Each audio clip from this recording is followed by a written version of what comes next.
ગુલાબ tower નજીક hit and run કેસમાં કાર્યવાહી કરવામાં આવી અને હિટ એન્ડ રન કરનાર આરોપી એસઓજીના સકંજામાં આવી ગયો છે. રુશિલ શાહ નામના યુવકની ધરપકડ કરવામાં આવી છે. આરોપીએ મહિન્દ્રા થાર કાર બેફામ હંકારીને એક એક્ટિવા સવાર બે યુવતીને અડફેટે લીધી હતી. બંને ઇજાગ્રસ્ત યુવતીને સારવાર માટે હોસ્પિટલ ખસેડાઈ છે.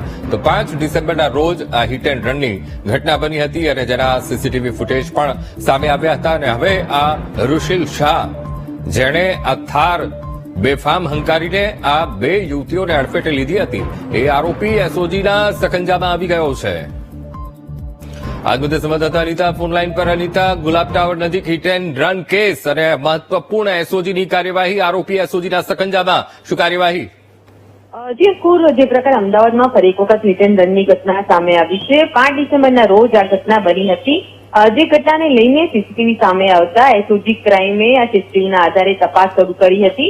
ત્યારે મહિન્દ્રા થાર ગાડી ચલાવતો આ જે યુવક છે રુશિલ શાહ, તેની હાલ તો એસઓજી દ્વારા ધરપકડ કરવામાં આવી છે.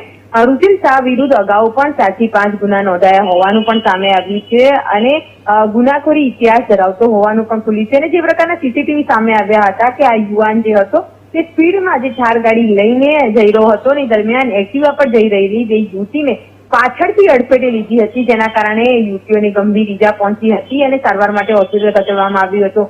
આ ઘટના બાદ જે આરોપી હતો તે પોતાની ગાડી લઈને ફરાર હતો, પરંતુ સીસીટીવીના આધારે એસઓજી ક્રાઇમે સમગ્ર કેસની તપાસ શરૂ કરી હતી અને જેના આધારે હાલ તો રુશિલ શાહની ધરપકડ કરવામાં આવી છે. પરંતુ જે પ્રકારે નબીરાઓ પૂર ઝડપે અને સ્પીડમાં વાહનો ચલાવી રહ્યા છે, જેને લઈને હાલ તો ટ્રાફિક પોલીસને આરોપીને સોંપવામાં આવ્યું છે. તેનું જે લાયસન્સ છે તે રદ કરવાના અને તેની વિરુદ્ધ કડક કાર્યવાહી માટેના પગલા લેવામાં આવી રહ્યા છે. જી બિલકુલ અનિતા, સમગ્ર માહિતી સાથે જોડાવા બદલ આપનો આભાર.